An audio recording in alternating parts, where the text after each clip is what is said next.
So hi guys, welcome back to my YouTube channel CA learners. तो आज की video है सीए फाउंडेशन के स्टूडेंट्स के लिए जिन्होंने बिल्कुल भी नहीं पढ़ा है या फिर इतना कम पढ़ा है कि वो बहुत ही ज़्यादा कम है, ऑलमोस्ट नेक्स्ट टू ज़ीरो है। तो अब आपको समझ नहीं आ रहा है कि यार अगर अभी भी स्टार्ट करा तो क्या ये जो दिसंबर 22 वाला अटैम्प्ट है ये दे सकते हैं या फिर अब हमको नेक्स्ट अटैम्प्ट पे शिफ्ट कर जाना चाहिए, या फिर अगर देना भी है अगर ये अटैम्प्ट तो कैसे दे, कैसे प्रिपेयर करें और कैसे इस टाइम में, कम से कम टाइम में ज़्यादा से ज़्यादा अच्छा स्कोर कर सके। तो मैं आपको बता दूं सबसे पहले कि मैं भी आप ही लोगों में से हूँ।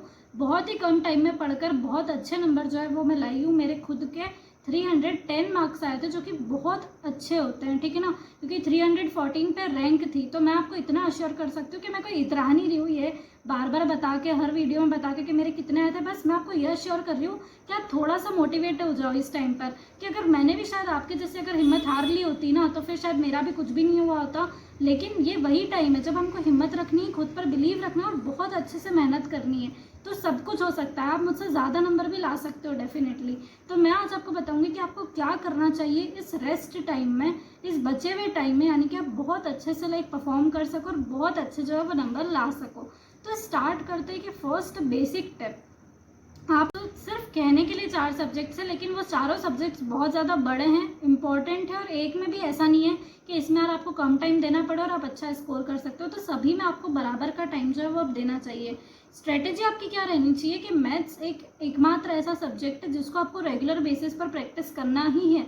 मतलब आप उसको एक दिन भी मत छोड़ो, क्योंकि अगर आपने उसमें गैप करी ना तो आप भूल जाओगे, आपको लिंक नहीं बैठेगी, आपको कनेक्टिविटी ही नहीं मिलेगी। सो मैथ्स एक ऐसा सब्जेक्ट है कि अगर आप अभी से स्टार्ट कर दो इस स्ट्रैटेजी को फॉलो करना, ठीक है, तो अभी से स्टार्ट करो। और मैथ्स में आपको कब तक पढ़ना है, जब तक अकाउंट्स के अकाउंट्स का जो पेपर है उसके 2 दिन पहले आप अकाउंट्स की प्रिपरेशन स्टार्ट कर दोगे, तो उस 2 दिन से पहले तक आपको लास्ट दिन तक आपको क्या करना है, मैथ्स पढ़ना है और बिल्कुल भी उसमें गैप नहीं करनी है।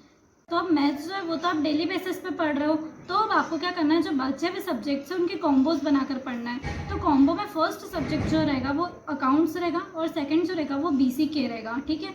इसको साथ में कंबाइन करने का ये मोटिव है कि अकाउंट्स एक ऐसा सब्जेक्ट है जिसको थोड़ा सा ज़्यादा टाइम लगता है, और बीसीके मेरे हिसाब से एक ऐसा सब्जेक्ट है जिसको आप कम टाइम में भी अच्छा खासा कर सकते हो, और उसमें उतना ज़्यादा आपको ध्यान देने की ज़रूरत नहीं है, बहुत ज़्यादा नहीं, पर ऑफकोर्स पढ़ना तो पड़ेगा उसमें भी। तो इन दोनों, और एक थ्योरी और एक प्रैक्टिकल है, तो इन दोनों का जो कॉम्बिनेशन रहेगा वो बेस्ट रहेगा। तो इन दोनों को आपको पढ़ना है हाफ टाइम में, मतलब 2.5 मंथ्स लेफ्ट है ना बेसिकली आपके पास। तो इसमें डेली आप मैथ्स तो पढ़ ही रहे हो। अब आपको क्या करना है कि आपको टारगेट लेना है कि ऑलमोस्ट हम 25 डेज या 20 डेज़ के with in, so 20 to 25 days के विद इन आपको अकाउंट्स और बीसी के जो है वो कंप्लीट करने की कोशिश करनी है। नेक्स्ट आपको क्या करना है, 20 से 25 डेज़ में आपको क्या करना है, कॉम्बो में आप नेक्स्ट जो सब्जेक्ट्स है वो रहेंगे लॉ, और लॉ के साथ बीसीआर भी आ रहा है बेसिकली यहाँ पे, और इको। तो ये 2 सब्जेक्ट्स जो है, अब ये दोनों आप बोलोगे कि ये दोनों थ्योरी हो गए अगेन। सो थ्योरी इसीलिए हो गए क्योंकि हमारे जो फाउंडेशन का कोर्स है ना उसमें ज़्यादा थ्योरी है। प्रैक्टिकल क्या है, अकाउंट्स और मैथ्स जो है वो प्रैक्टिकल है, बाकी अधिकतर थ्योरी है। तो वो कॉम्बो जो रहेगा ना वो लॉ और इको, कहने को भले ये दोनों थ्योरी है लेकिन इको बहुत डिफरेंट है, लॉ बहुत डिफरेंट है।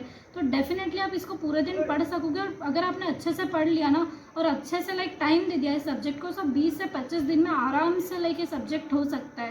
सो अब हमारी क्या बात हो गई कि 45 डेज से 50 डेज हमारे हो गए, और अभी तक आप अगर देखोगे तो आपके ऑलमोस्ट सारे सब्जेक्ट्स जो है वो कंप्लीट हो गए। लेकिन आपके पास अभी टाइम कितना है, 75 डेज अप्रोक्स आपके पास अभी तक टाइम बचा हुआ है। तो अब आपके पास कितने दिन बचे, ऑलमोस्ट महीना भर आपके पास बचा हुआ है। आपने 1.5 महीने में ही अपना एक बार का कोर्स कंप्लीट कर लिया है। तो ये जो टाइम है ना ये पर्पसली मैंने रखा है। इस टाइम में आपको क्या करना है, सबसे स्टार्टिंग में मैं आपको सजेस्ट करूँगी कि आपको टेस्ट सीरीज़ बिल्कुल देनी चाहिए इस टाइम में, क्योंकि अब आपका एक बार का कोर्स कंप्लीट हो गया। तो बहुत सारे लोग क्या करते हैं कि बहुत ज़्यादा जो है वो पढ़ लेते हैं लेकिन वो टेस्ट बिल्कुल भी नहीं देते हैं। उसकी वजह से उनको एग्जाम में बहुत ज़्यादा दिक्कत होती है, क्योंकि अभी तक आपने डिफरेंट इंडिविजुअल चैप्टर्स पढ़े हैं, उन सबको साथ में कैसे मैनेज करोगे, आपको सब कुछ याद आ रहा है कि नहीं आ रहा है, उन चीज़ों को टाइम मैनेजमेंट के लिए, यानी कि आपका पेपर ना छूटे बिल्कुल भी, और आपको एक आइडिया हो कि क्या डिफ़िकल्टी लेवल का जो पेपर है वो एक्सपेक्टेड है आईसीएआई को आपसे, और आपके मन में बहुत सारे तरीके के डाउट आते हैं क्योंकि एमसीक्यूज पैटर्न रहता है बेसिकली फाउंडेशन में, तो बहुत सारी अलग अलग चीज़ें रहती है, नेगेटिव मार्किंग रहती है। तो उन सबका एक बार पहले डेमो लेना ज़रूरी है, क्योंकि आप डायरेक्ट अगर एग्जाम में चल जाओगे ना तो आप बिल्कुल वहाँ पर जाकर ब्लैंक आउट हो जाओगे कि यार इतने सारे एमसीक्यूज आ गए और इतना कम टाइम है, तो उसी के लिए आपको टेस्ट सीरीज बिल्कुल देना चाहिए। अगर आपके पास टाइम है तो डेफिनेटली आप देना चाहिए। So I would recommend charted studies test series. इसमें आपको फॉलोइंग फीचर्स जो है ना वो मिलेंगे। सबसे फर्स्ट इसमें 16 मल्टी चैप्टर टेस्ट आपको दिए जाएंगे, जिसमें 4 multi chapter test for each subject रहेगा। देन आपको 2 फुल पोर्शन टेस्ट सीरीज जो यहाँ पर मिलेगी। 4 to 5 डेज के विद इन ही आपकी कॉपी जो है वो चेक होकर आ जाएगी और एमसीक्यूज की चेकिंग हाथों हाथ हो जाएगी। आईसीआई लेवल डिफिकल्टी जो रहेगी उसी हिसाब से ये पेपर्स जो है वो सेट होते हैं। देन आपको स्ट्रेटेजी और प्लानिंग के लिए स्पेसिफिक कॉल आएगा, वहाँ कॉल पर आपको समझाया जाएगा इंडिविजुअली। जूम मीटिंग्स भी जो है वो अटेंड आप कर सकते हो अगर चाहो तो, वहां पर भी आपको स्ट्रेटेजी एंड प्लानिंग के रिलेटेड चीजें जो है वो समझाई जाएगी।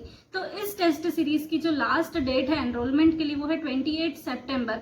और अगर आप आज रजिस्टर करते हो और बहुत जल्दी में अगर आप रजिस्ट्रेशन करते हो तो आपको ये जो है बहुत अच्छा डिस्काउंट मिल जाएगा मेरा कोड यूज करने पर, जो कि है CA Learners 60। तो आप डेफिनेटली इस कोड को यूज कर बहुत अच्छा जो है वो डिस्काउंट कर सकते हो अवेल। और 1 अक्टूबर से जो है वो टेस्ट सीरीज स्टार्ट हो जाएगी। तो बिना सोचे बहुत जल्दी आपको डिसीजन लेना है और इस टेस्ट सीरीज के लिए एनरोल करना है। तो अब ये तो बात हो गई कि कब पढ़ना है, कैसे पढ़ना है, कितना पढ़ना है, पर स्टार्ट कैसे करना है। तो स्टार्ट में आपको बोलूँगी कि मैंने अकाउंट्स और BCK का आपको बोला है कि उससे स्टार्टिंग करो। आप जब भी किसी भी सब्जेक्ट की स्टार्टिंग कर रहे हो ना, उसमें आपको क्या करना चाहिए, सबसे ज़्यादा सिंपल चैप्टर जो है वो उठाना चाहिए। क्योंकि अभी आपने एकदम नया सब्जेक्ट स्टार्ट करा, अगर इसी में आपने वेटेज देखकर या इंपॉर्टेंट चैप्टर देखकर कोई बड़ा सा चैप्टर उठा लिया ना, तो स्टार्टिंग में आपका जो कॉन्फिडेंस लेवल है वो एकदम नीचे गिर जाएगा। तो आपको अपना कॉन्फिडेंस लेवल अगर बढ़ाना है, उस सब्जेक्ट को अपना फेवरेट सब्जेक्ट बनाना है, उस पर थोड़ा सा कॉन्फिडेंस। तो आप किसी भी सब्जेक्ट की जब स्टार्टिंग करते हो ना, तो स्टार्ट हमेशा सिंपल चैप्टर्स से करना चाहिए और फिर धीरे धीरे कर आपको इंपॉर्टेंट चैप्टर्स करने चाहिए और फिर लास्ट में वो चैप्टर करना चाहिए जो कि आपको बिल्कुल भी पसंद नहीं है। इससे क्या होगा कि जो चैप्टर आप पहले बिल्कुल भी नहीं कर पा रहे थे, अब आपने स्टार्टिंग में इतना कॉन्फिडेंस गेन कर लिया, आपको लगने लग गया कि अब तो यार मैं इस सब्जेक्ट का बादशाह हूँ, मतलब अब मेरे को सब कुछ आ गया इस सब्जेक्ट में।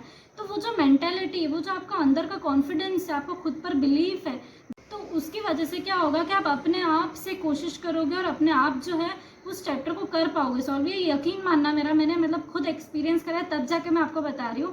सो ये ज़रूर ट्राई करके देखना, आपको डेफिनेटली जो है ना सेम चीज़ आपके साथ होने वाली है कि वो चैप्टर आपसे बनने लग जाएगा, वो क्वेश्चन आपसे सॉल्व होने लग जाएंगे जो कि पहले नहीं हो रहे थे। तो इसी स्ट्रेटेजी से करना, सिंपल, इंपॉर्टेंट और लास्ट में फिर क्या करोगे, जो चैप्टर सबसे ज़्यादा टफ लग रहा है आपको। नेक्स्ट हम बात करते हैं कि पढ़ना कहाँ से।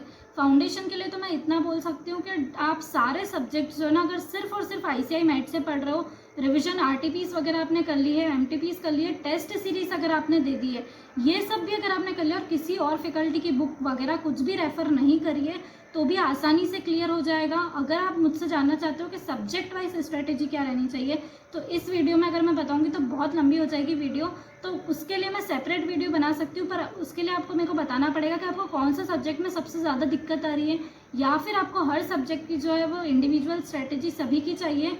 तो जो भी आप मुझे डेफिनेटली कमेंट सेक्शन में ज़रूर बताना, तो नेक्स्ट वीडियोज़ जो है वो मैं उसके हिसाब से बना दूंगी। सो अगर आज की वीडियो आपको पसंद आई हो तो वीडियो को लाइक करना ना भूलें, चैनल को सब्सक्राइब करना ना भूलें। So thanks for watching.